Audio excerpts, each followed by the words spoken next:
Hi, welcome to my presentation. Today we're going to talk about how to build muscle in perimenopause and menopause. I know there's a ton of stuff online right now about this topic, or not even necessarily how to build muscle, but that we need to be building muscle. And I feel like there's not enough step-by-step guidance that is evidence-based on what exactly we can do to build that muscle and why we need it. So that's what we're going to cover today. Just before I jump in, I want to give you a little bit about my background. So I am a registered dietitian nutritionist. I'm also a certified diabetes care and education specialist. And my goal is to make nutrition education accessible to everyone. So just a couple of highlights of my experience. I have over a decade of clinical experience as a dietitian. I am also the CEO and co-founder of Diabetes Digital, and I am the co-host of the Diabetes Digital podcast, formerly known as the Food Heaven podcast. And I co-authored a couple of books. One is the 28-Day Plant-Powered Health Reboot, also Diabetes Guide to Enjoying the Foods of the World, and as a columnist for Self Magazine for some time. So I have a lot of experience within the nutrition world. And we're going to talk about that, but just want to remind you all that this class is for education and it's not individualized medical or nutrition advice.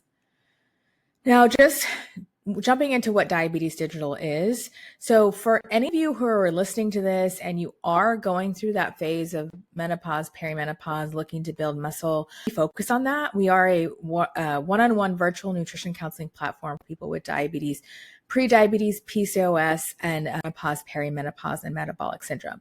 So essentially, we like to focus on women throughout all stages of their life and how their blood glucose might be affected by these different stages, as is the case with menopause and perimenopause, and how we can work together with sustainable lifestyle changes that can yield really big results for our health. So the cool thing is we're a network with most major insurance companies. Most people actually, they don't pay anything. They're very shocked about it. And we'll do a complimentary verification of your benefits. We're in 40 states. You can see the map over here and also see the bottom of the map, like what insurances we take.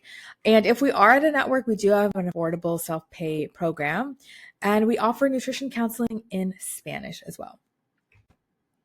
Okay, so let's just jump right in to what exactly is perimenopause versus menopause, because I think there's also a lot of confusion. Even my family's always asking me, like, do I have menopause? Okay, so perimenopause means fluctuating estrogen and progesterone. You can have irregular cycles, heavier or lighter bleeding, and perimenopause can last for 4 to 10 years. So many people go through perimenopause starting at maybe the age of 35, 40, and they're in it for quite some time. And so that's when things are just starting to change. You're starting to notice these different symptoms, which we'll talk about, and the period might just be a little bit irregular. And then with menopause, that is officially defined as 12 months without a period. So again, you have to go through perimenopause in order to get to menopause. The average age of menopause in the US is 51. And after menopause, estrogen stays low and you have risks for bone loss, heart disease, etc. So the difference is perimenopause is kind of when things are starting to change. Your estrogen might become lower, and the menopause is when you have had no period for 12 months.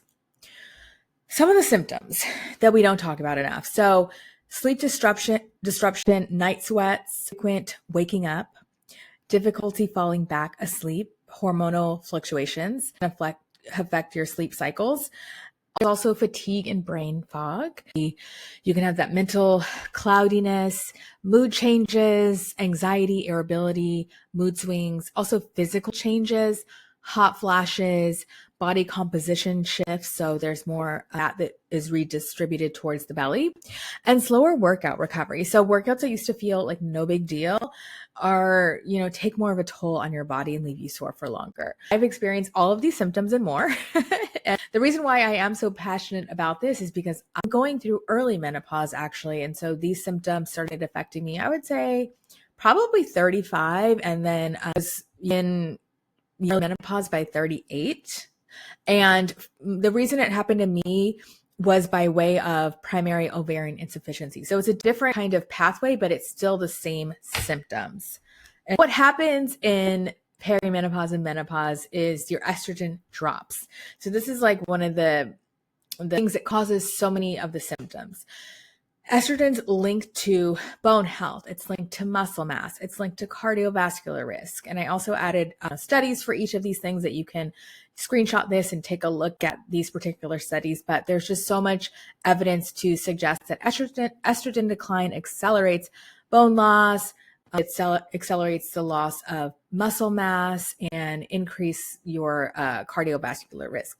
I mentioned changes in fat storage. So visceral fat will increase typically in people who are going through perimenopause, menopause. This is again linked to the declining estrogen, which causes the body to shift to more central or visceral fat. And that fat tends to be more metabolically active and can increase cardiometabolic risk in some people. Visceral fat can also be more pro-inflammatory and secrete more inflammatory cytokines, which can also worsen insulin resistance and cardiovascular risk. Now, insulin resistance. My company is Diabetes Digital. We deal a lot with insulin resistance. Menopause is associated with higher fasting glucose and insulin levels, and this is independent of age and weight. And this is due to estrogen's role in insulin sensitivity. So having more estrogen makes your body more sensitive to insulin, which means that your body is going to be better at taking up all of the glucose that you eat, taking it up into the cells, if that makes sense. Versus when you have lower estrogen, you have less sensitivity to insulin, which means that that glucose is more likely to be kind of hanging out in your bloodstream, and you're more likely to develop potentially insulin resistance. Also, there is a higher risk of type 2 diabetes. So women approaching or in menopause show higher risk versus their earlier reproductive years. And this is even after adjusting for BMI and lifestyle. And I will say this was the case for me as well. Nothing really changed about what I was doing, but all of a sudden I was in the pre-diabetes range and had to just pay more attention to what I was doing, the muscle of it all, the strength training, which we'll talk about. So number one is muscle preservation. Studies suggest that beginning at age 30, the body starts to naturally lose about 3 to 5% of muscle mass per decade. Strength training, on the other hand, can help to stop this process and in many cases even reverse the process, right, by helping you build more muscle versus losing muscle. It also helps with bone health. So as we know, we probably learned in school, the load-bearing movements build bone density, which is so important as we get older and we want to reduce our risk of having a fracture. Bone health is really important. There's also the metabolic benefits, which you can't always see, but you can, notice them in your blood work. So it can help to improve insulin sensitivity and help glucose, as I mentioned before, enter the muscles more easily. So that's huge because it can help to decrease your risk of developing things like type 2 diabetes. And there's also the mental health benefits. I know for me, the days that I do strength training, I feel 10 times better mentally than the days that I don't. I'm somebody who has anxiety, and I notice that I have less anxiety. Also, just less chronic pain, less shoulder pain, back pain, all the things when I get up and move. And I personally find that strength training is less taxing on the body than cardio, like intense cardiovascular training. Not to say that you shouldn't do cardio, but I find that it's just so important to do strength because I get all those benefits without really feeling that fatigue that I can feel with cardio. Okay, I want to point to a study because I'm very evidence-based with everything, as are all dietitians. So this study looked at 55 postmenopausal women. The average age was about 58. It was 12 weeks. It was a randomized controlled trial, which is the gold standard for a study. And they had 4 different groups. So they had a group that focused on strength training plus high protein. They had a group that did strength training only. They had a group that was high protein only and a control group that did nothing. So for the training, there were 3 sessions per week with 5 exercises using free weights. And for the protein target, it was about 2.5 grams of protein per kilogram of fat-free mass per day. So how would you know what your fat-free mass is? most likely you'd have to get a DEXA scan that can, look at your body composition and let you know like how much muscle you have. I don't recommend those if you have a history of like eating disorder or disordered eating. I don't think it's going to be helpful. It could be triggering. However, if you don't and you want the information and would find it helpful to know how much muscle you have, and if you would like to see like over time the changes you're making, does that help you gain more muscle if that's your goal? I do think a DEXA scan can be helpful in that way. So the DEXA scan would tell you how much, lean mass that you have, how much fat-free mass. So there was 4 different groups, and the results were that the training and protein group had a 3-pound increase in skeletal muscle mass gain, which is amazing to have in 12 weeks. Like I have patients where 5 pounds a year is like a great goal for them of increasing. And remember, as we said, for most women in menopause, if they do nothing, you're most likely going to be losing that 3 to 5% of muscle mass per year. So this group gained the muscle. Also, in the training only group, so they didn't even increase their protein, just did the training, they had 70-pound back squat strength increase. So they were able to do 75 pounds more than their baseline of back squats, which is also awesome. Same thing for deadlifts. They also had a little bit of fat mass reduction in that group, and a training plus protein group had a better grip strength. So what does this tell us? It suggests that resistance training, and this in the form of free weights, which you can do at home, is both safe for like people in this age bracket and also effective for producing muscle gains. And we see that there's gains from the training plus protein and also the training alone. If you want to, really gain that muscle mass, the training plus protein, like increasing your protein intake, is probably going to be most effective for you. This is an example of a starter circuit. So this is great for people who have no idea where to start and want to do something simple at home. So there are 4 different exercises in this circuit. There's the squat, the push-up, the bridge, and the plank. This is something that you could repeat 2 to 3 times. So you do all 4 of them, and you might have like a 10-second rest in between, maybe even 30 seconds in between exercise, and then maybe like 1 to 2 minutes between each circuit. So a circuit is kind of like you moving through the circle. It's like how I like to think of it, of all 4 exercises. And then when you get good at this, you can add light weights. And there's always modifications for everything, right? So I personally can't do like a push-up from the ground, so I have to use my knees. In this picture, she's using a desk. You can also start off with using just the wall. Same thing with plank. You could definitely use your knees. If you have, wrist pain like I do, sometimes I will do the planks where it is how she's doing it, like on her elbows versus on my hands. So there's so many options. What I will say is I'm not a personal trainer. So you definitely want to, if possible, start with a physical therapist, especially if you're someone who's injured, or, even booking like 1 or 2 sessions with a trainer just to look at your form. And you always want to get exercise cleared by your doctor. So please go to your doctor and make sure these are things that you can do given your body and health status. Okay, so another thing I want to point out, and let me move myself again, is progressive overload is how you are more likely to build muscle. Progressive overload is almost a secret sauce. What does this mean? It is slowly over time increasing the load to your body and not keeping it the same. So there are 4 different ways that you can add progressive overload. So you can add weight, right? So when your current weight feels easy, so let's say you're doing, what could you be doing? Like a squat with the squat rack, and you're doing 10 pounds, and then that feels easy. So then maybe you add 15 pounds. Or bicep curls, you're doing it with 3 pounds, and then you add 5 pounds. So you're doing that in small increments. You can also increase reps or sets. So what that means is a rep is the amount of time that you're doing the actual exercise. So let's say you're doing bicep curls. If you're doing 10 bicep curls, that's 10 reps.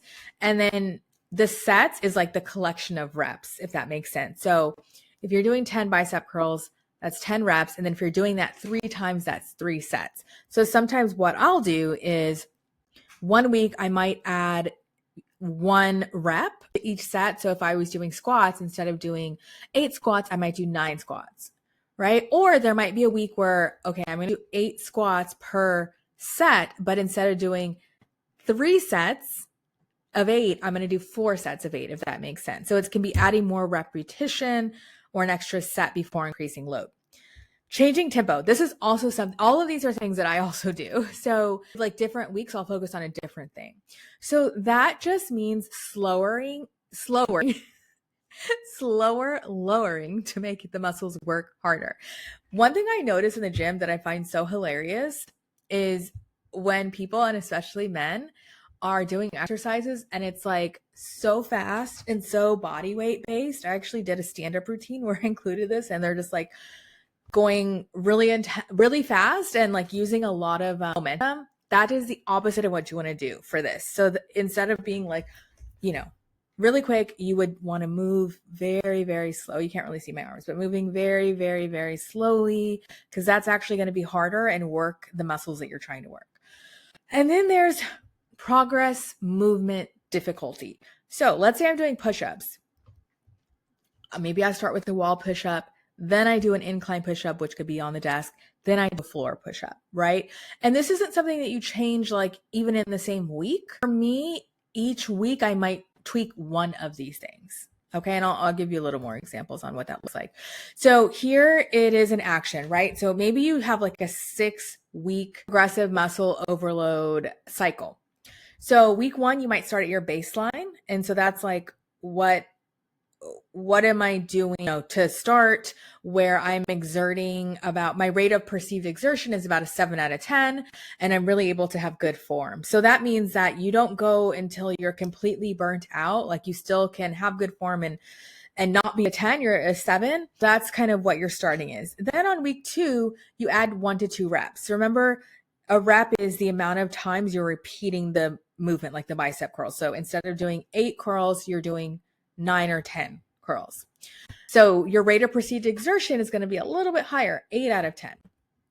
Week 3, we might add weight to 2 to 3 main lifts. So if you were doing squats, you might add, which is a main lift, you might add some weight to that, and very small increases. So maybe you increase by 10% or even 5% of whatever you're doing. The reps would also return to week 1 levels.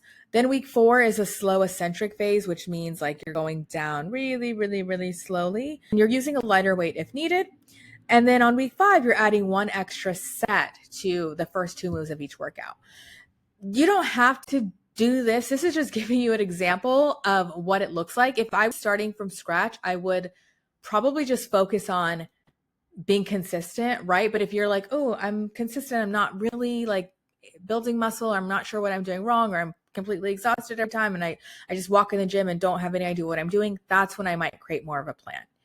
And then week 6 is like the most important. That is deload or rest week. You can just take that week off completely in progressive overload, but you always want to have a week where you're giving your body a break and you're not doing things at the same intensity as you are the other week, so that you just get a chance to rest. So deload can mean you are doing a kind of active recovery. It can mean you're walking. It can mean you're doing nothing. It can mean you're going into the gym, but instead of, doing your typical workout, you're like cutting the intensity and the length in half, just so you're kind of having some mobility work. And yeah, it helps. It also helps with your mind that to knowing that you have that break. This is what I do is the notes app on my phone, and I just track like exactly what workout that I'm focused on that week and what changes I'm tweaking, so that you can keep track of what's going on. Because I used to just go in there and do the random stuff every single day and not really know what weight I left at, and it was a little bit incoherent. And this, I feel so much better walking in the gym with a plan, doing like usually just, not just, it's still something, but like 5 exercises at a time, 45 minutes. And it feels good and it doesn't feel like you're running your body into the ground. So, and then you can see here, it's like some days I put too tired, like I couldn't do it, or I had to like lower the weight. So this is what it kind of looks like. It might take a minute to set it up, but once you do it, it's like very, very straightforward. Now, if you're someone who's like, girl, that's way too much for me, too much mental math. No, no, no, no, no. That's fine. There are apps for that. So I'm going to share 3. I have used all of these and I love all of them. First is Evlo. This is probably, I would say, the most user friendly. It is an excellent app that is created by Dr. Shannon, who is a doctor of physical therapy. Everyone who does these videos is our physical therapist, and they're all done at home, and it uses progressive muscle overload at home, and all workouts are under 35 minutes. And you can do as many a week as you want, and they're doing the workouts with you. You don't have to do them live, but they release the workouts every single week. You're really doing, yeah, like I said, the workout with them. There's also Haley Happens. I would recommend Foundation Happens because that is the foundation of like muscle and strength building. I think it's like a 6 or 8 week program. You don't have to do everything to a T. I think she adds cardio in there as well. And you don't have to do everything, but just maybe her like 2-3 days a week of like the core workouts to give you an idea of the form and like what sets are, what reps are. And these are all progressive muscle overload programs. And then if you're just like, I kind of want to have structure, but like not classes and have it be more self-paced. What really happens is not live classes. She shows you videos of each workout, but FitBod is cool because you can build your own workouts or they have suggestions. You can track your sets, your reps. So it's kind of like the paid version of what I'm doing in the Notes app where you can see it all. They show you how to do the exercises. I think this is also great. FitBod is the cheapest one of all. And I would say Haley Happens is second. Haley Happens is like maybe $150 for the 6+ weeks. You can redo that same program. And Evlo is about $55 a month. Okay, so I am a dietitian, as I mentioned. Now I want to talk a little bit on fueling for your strength, because this is where I think a lot of people go wrong and they are chronically undernourished and they're not recovering well. They don't feel good and they don't have the energy to work out. And so this is what we need to focus on. So protein. I know everyone is telling you to eat, a panda and protein a day. I believe some people online, it's just a little excessive. I tell people to aim for about 20 to 30 grams of protein per meal. If you can get 30, even better. But I also don't want you stressing yourself out if there's a meal where you don't hit 30, right? So 30 per meal, and I say about like 10 to 15 per snack is a good place to start. Kind of a baseline of about 100 grams a day for most women is great. You can get it from a variety of foods. I list them here. This is going to provide your body with the building blocks that it needs to build muscle, right? So without the protein, as you saw in the study, they improved like the workouts they were able to do, but they didn't actually build the muscle. We also carbohydrates as fuel. Okay. A lot of people these days are following the low carb diets. It's not something that I recommend. I recommend, like, especially if you're working out, you get enough carbs. Period. So it's someone who's very active working out, like I typically like them to start at like, 45 grams of carbs per meal, minimum 30 grams per meal, right? And maybe about 15 per snack is like a good place to start. Healthy fats, things like olive oil, avocado, nuts, seeds, those are going to support hormone balance and give you that sustained energy for your activities. So you don't need as much fat as you need as protein, and you don't need as much protein as you need of carb. So you're going to have carbs is going to be the biggest portion of your diet, right? Because carb includes vegetables, it includes fruits, it includes, potatoes, it includes tortillas, sweet potatoes. So that's going to be the biggest thing that you're eating. Protein is second, and then fats is typically third. And then here's some critical micronutrients: calcium for bone health, vitamin D helps you absorb calcium, iron. Definitely get your levels checked. I would say iron, vitamin D, many of my patients tend to be low. And if you are low, supplement. If you're not low, then you don't need to supplement. And then magnesium is really important for muscle and nerve function. Rest and recovery are so important, right? I think that we are a culture of no pain, no gain. And it's so wild when I see even athletes, or like I remember I was watching or listening to gymnasts, and it was like a documentary or podcast, sorry, about gymnasts and like their workout routines. And it was back in the day, but I was just thinking like, how much better would people be if they actually valued rest and recovery and not just like go, go, go, go, go, because your body is actually building the muscle when you are resting. So that's why I recommend 2 full rest days per week, period. Overtraining can backfire, especially midlife when recovery takes longer, and doing things like active recovery. So gentle movement, walking, yoga, stretching, which can promote blood flow without adding the stress of training. And of course, getting that sleep, figuring out what's getting in the way. By the way, if you are someone who wants help with these things, we as dietitians are trained to help you in like your whole life. We take a holistic approach. So we can help you with the planned rest, active recovery, the quality sleep, the stress management, in conjunction with your therapist. But yeah, if that's something you're looking for, we can help. Now, what is the easiest way to make sure you're hitting all your bases? That is the plate method. So the goal of the plate method is to make 1/2 your plate starchy vegetables, 1/4 protein, and 1/4 carbohydrate or fiber rich starch. So you see examples of all those here. We have for protein, steak, chicken, eggs, tofu, shrimp. Protein powder would be included. Of course, I love whole foods, right? But sometimes that's not possible, especially, somebody who is 100% vegan, you might need to supplement with serving a protein powder a day. There's also the Greek yogurt. A cup of Greek yogurt can have like sometimes 20 grams of protein in it. So there's so many different options.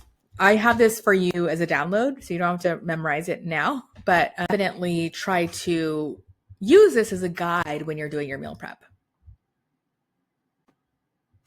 Now, here's some quick and easy grab and goes, because people always love ideas. So you could do many of these things. Looking at the left, you can do these for your starches, right? So again, grab and go. There's this protein pasta. There is the Barilla protein penne.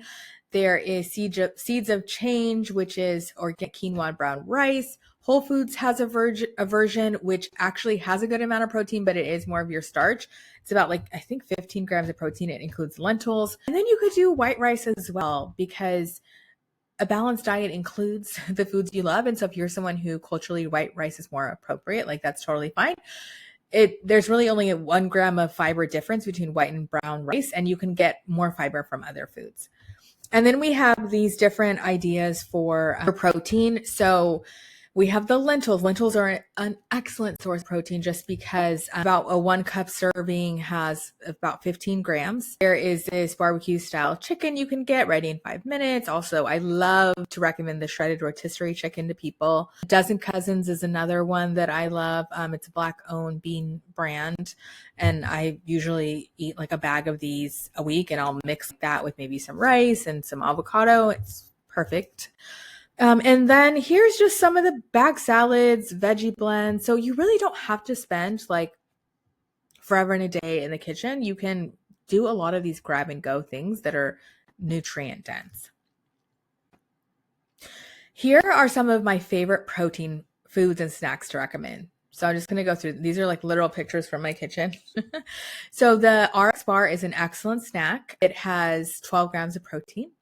I also love the Catalina Crunch protein snack mix. Has 10 grams of protein and fiber. And then we have the edamame beans. My husband loves these. So a serving can have 10 to 14 grams of protein. It's just crunchy edamame. My husband also loves these chomps. They are grass-fed beef sticks. I hear that the jalapeno is one of the best flavors, but feel free to try any and let us know if you like them. Also, eggs, just doing hard-boiled eggs. There's a really great quick egg cookers on Amazon. Just Google Amazon egg cooker. They're $15. They do your perfect hard-boiled eggs every single time. The Greek yogurts I mentioned. If you're vegan, there's the Kite Hill Greek yogurt, which I personally love. It has 15 grams of protein, 0 grams of sugar, and it's made with almond milk and soy.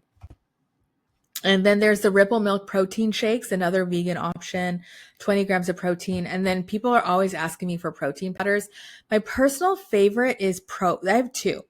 ProMix, if would be like my top favorite. There's vegan versions, non-vegan. I also love their strawberry milk version, which I use to make protein lattes. And my second version, it's cheaper, is Naked. It's literally just whatever ingredient is in the main ingredient. Like, so if it's a pea protein, it's just pea protein powder. If it's a rice protein, it's just rice protein powder. So those are my two favorites. And then of course, like canned tuna, mixing that in anything, salads, pasta, doing like a tuna pasta salad, 37 grams of protein per can. Here's a couple of other ones. Canned salmon as well. The smoked salmon. There's veggie burgers. I love this Amy's organic chili. So one can has how many grams? 29 grams of protein, and it's vegan. So there are a lot of options. Also, people forget that bread has protein. It is bread, but its burger buns have about 16 grams of protein. So again, the goal is, I would say, 20 to 30 grams per meal. So I've given you so many different options of ways that you can kind of tweak. I don't have too much time to go over this, so definitely screenshot this if you are looking for more meal prep tips and tricks. Essentially, try to prep 2 proteins, 2 starches, and 3 to 4 veggies a week. I recommend this. And cooking it at once, you can build meals. And of course, use shortcuts like the bag veggies, bag salads, frozen steamable sides, things like that. Same thing. This is a bowl formula. So you see some pictures of different bowls. I'll let you, I'm going to move my face. So you can screenshot this if you want some ideas on building a bowl, the base, the protein, the veggies, and the flavor.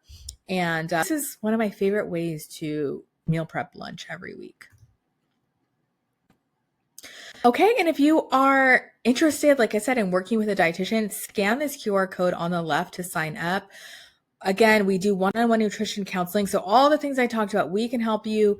We focus on not only the information, because this is a lot of information that I've given in this short amount of time, but what's more important than information is behavior change and like the accountability of actually doing it. Because like you can Google a lot of things. I know these days a lot of people are ChatGPTing their way through health, but that doesn't really work long term, because A, you can't always trust the information you're getting, and B, if information was everything, the dietetics would not be the passion that it is. So we are here to help you. We're personalized.